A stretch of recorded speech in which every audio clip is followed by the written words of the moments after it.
We begin this next chapter as a military instructor is looking at the applicants through her binoculars. Oh, I see. Oh, not bad. Wow, you got her! You really outdid yourself this year. An unprecedented selection. Right, Mirtha Fan? These all you're doing? The man she is talking to is Azami military colonel and military academy instructor Mirtha Fan Dextro, a stern-looking man with silver hair cut short. All for the peace of the realm. Skill must outweigh status, or we'll get nowhere. You agree, Colonel? Sure, I kinda do. The girl with the binoculars, as I said before, is also a military academy instructor, and her name is Colonel Sterace. But even for peace, that one's a bit much. That one-armed mercenary is a legit villain. There's a warrant out for her arrest.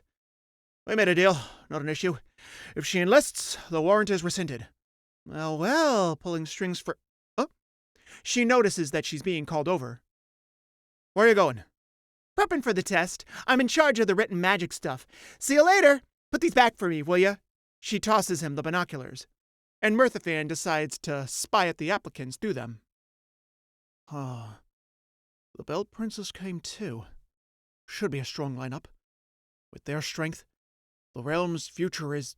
Oh, who is that boy? He looks incredibly fearsome. The boy he's referring to, who's giving up a strong, powerful aura, is none other than our main character, Lloyd Belladonna, who is just thinking to himself, there must be somewhere I can sit down. Case 3. This stroke of luck was like finding a wish-granting magic flower growing in your backyard. The central square below Azami Castle is a popular tourist attraction, featuring a bronze statue of the king himself.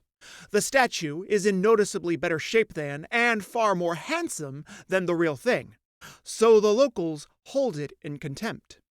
Anyway, applicants for the academy are milling around the statue, including our next main player, the one-armed, or rather mithril-armed, mercenary, who is writing in her notebook. I can use a lot of these people. Smells like money. This quote-unquote villain is not about to miss a thing. She is the wannabe one-armed or mithril-armed mercenary Raiho Flavin. Infamous for turning on employers she dislikes and wanted for assault and border violations, she has a rep for being a formidable mercenary. The secret to her success is being able to tell apart the manageable employers and the easygoing teammates. Will they bring in the money? Will they make powerful pawns? Even now, she's in the process of analyzing the worth of the people around her, including the two right in front of her, which include Alan Toyne Lidocaine. Hey, are you the Belt Princess? He is referring to Selen Hamine, the former Cursed Belt Princess. Raiho takes notice of this. The Cursed Belt Princess herself. She looks different from the stories. Is that the belt around her waist? Alan, still pissed, just retorts, So the belt does come off! Why didn't you do that sooner? Raiho continues to write in her notebook. Alan Toyne Lidocaine. Another heir to a local lord.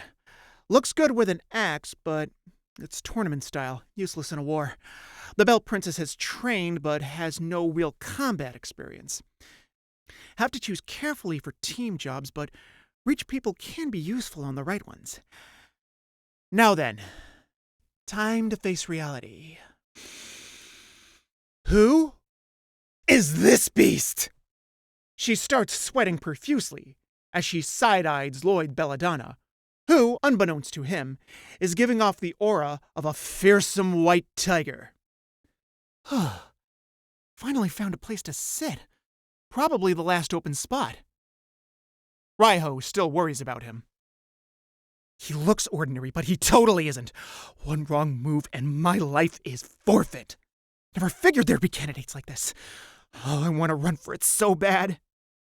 And then Lloyd sees her and asks, can I ask you something? Raiho is jolted out of her stupor. Eee! Is that a mechanical arm? Crap! I raised my mechanical arm on reflex. He might take that as a sign of aggression. Better pick my next words with care. My fate's on the line. And then she imagines the different type of scenarios that would come from her words. Scenario A. Admit it. Oh, yes, it is a mechanical arm. With Lloyd going, then it feels no pain, and ripping it out. Ah! Nope, he'll just kill me. Or scenario B. Lie. I was born this way. With Lloyd going, you're a liar, and ripping out the arm. Ah! Nope, he'll kill me there too. That leaves scenario C. Stay mum. With Lloyd just going, say something, and ripping out the arm. Ah! And you know the rest. No way out. My life is over. Instead, Lloyd decides to go with scenario D. Continue talking. I'm sorry, I didn't mean to pry. I just thought it looked really cool. I couldn't help myself. Raiho could only smile and laugh nervously. Even the devil smiles. I just got here from the Boonies, so I don't know anyone. My name's Lloyd Belladonna. Raiho thinks to herself, if I don't take his hand, death awaits. I'm Raiho Flavin. Nice to meet you. Suddenly, they are joined by a third party that looms over them. It is the infatuated Belt Princess herself, who just keeps repeating the name, Lloyd.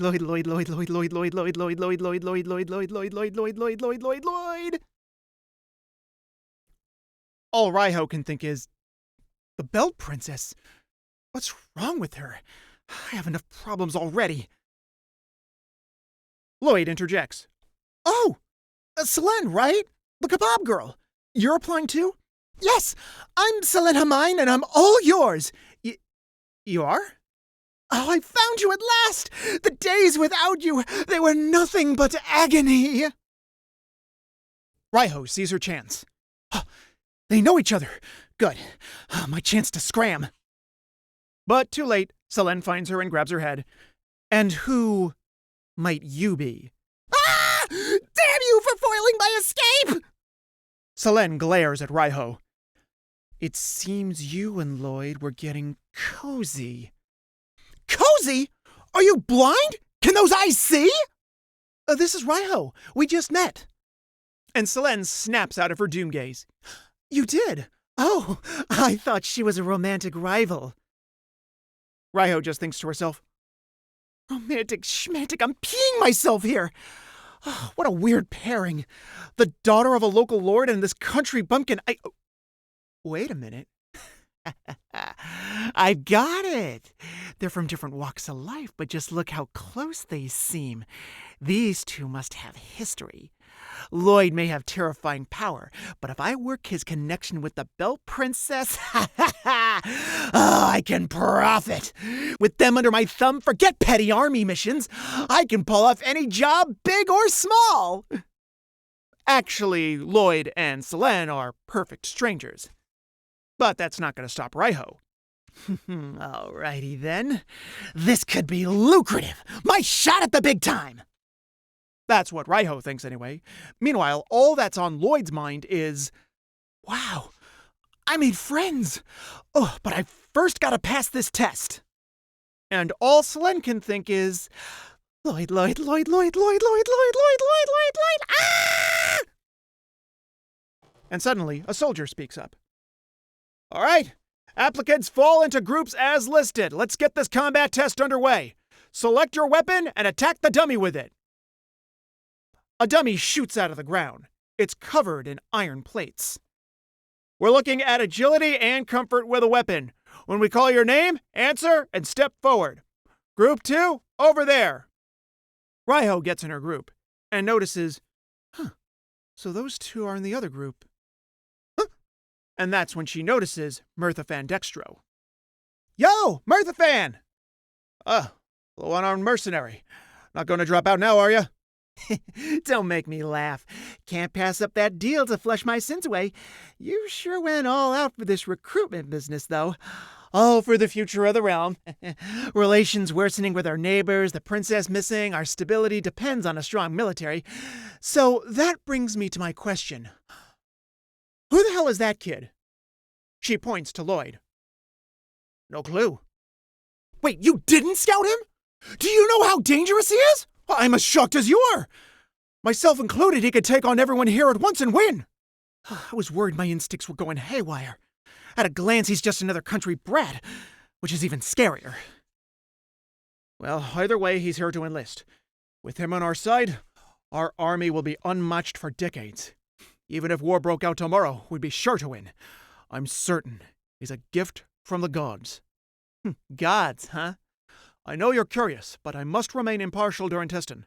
Back in line. Get disqualified, and you're a criminal again. Yeah. Well, you seem confident enough. Sure you can pass?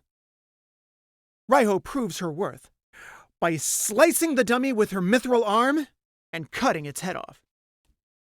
Yeah, that's why you scouted me, Colonel. The soldier with a clipboard speaks up. How?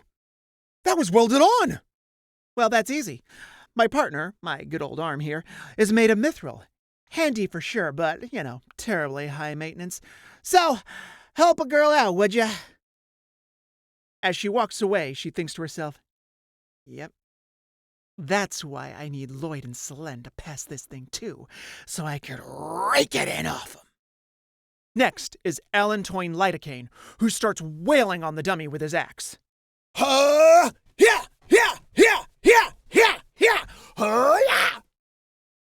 Mirthafan watches and thinks to himself, Alan Toyne Lidocaine.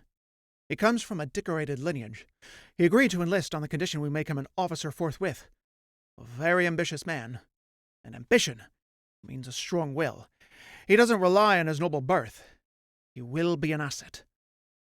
Next, Lloyd Belladonna. There. Oh, he bit his tongue. And he looks positively weak. Lloyd, who walks forward all herky-jerky-like, chooses his weapon. Short sword. Mirthafan thinks to himself, of all the weapons, why did he choose... No. If he's focused on spade... And he is interrupted by Colline. Mirthafan! They're calling for you! Ugh, must it be now? Well, that's very out of character for you. Well, right. Can't concern myself with any one individual. That boy will pass the test. I'll observe his power once he's enlisted. However, little did Mirthafan know. Lloyd stares at the dummy, weapon front and center, and stiff as a board. With the soldier calling out, Right! Take a swing at the dummy! Doesn't matter if you cut it in half! And Lloyd starts overthinking. In half? It looks so easy to cut in half. Maybe there's some trick to it. What could I be missing? Like I said before, little did Mirthafan know that this boy's common sense was as outlandish as his strength. That last guy, Alan, he didn't even scratch it. Normally you'd easily destroy iron doing that. Wait, I get it now. No, he doesn't. This test is about swings and posture, which means I'm not supposed to defeat the dummy. I'm supposed to do a quick rhythmical combo. Lloyd Belladonna, hurry up! Quit thinking! Well, right! Okay, nice and steady. Easy does it. Don't break it. Keep it rhythmical. And do a combo! And Lloyd starts slicing left, right, up, down, diagonally left, diagonally right, vertically, and cuts the dummy into pieces, much to the shock of the crowd. What? Ow! You're pulling my leg! What happened? Turns out it was too fast for them to see. Lloyd is panicking. Oh no! Oh, now I've done it! Now what? Oh no! They can't believe I screwed up this bad! The crowd continues to be shocked. Sir! What was that? One soldier, who didn't see it either, just thinks to himself, It was like the dummy collapsed before he touched it. Did he move too fast for the eye to see? Nah, not a kid like that. It must have been weakened by Alan's attack. That's what you get for dithering! Next! And unfortunately, Mirthafan himself didn't see or hear it either. Lloyd sulks for a second or two, but then picks himself back up. Don't give up. The written test and the interview are still to come. Meanwhile, Mirthafan just thinks to himself, Lloyd, I can't wait to see your incredible results. And the soldier just writes down, Lloyd Belladonna's combat score is a big old F. While Lloyd may have failed the combat test, the written test and the interview would decide his fate. Those he'd met along the way expected great things, and the boy headed to the next testing location, his face grim. Before we end this chapter, let's check in on Marie in her shop as she enjoys a cup of coffee. Oh, it's getting dark out. I wonder if it's going to rain. I hope Lloyd's nerves didn't get the best of him. The crowd must be huge. He must have seen that statue and been all like, what a great statue! Cities are amazing! I could totally see him saying that. But that statue? It's just a lie. The real king's old and chubby. Yes, the real. She suddenly turns sad as she says this next word. Dad.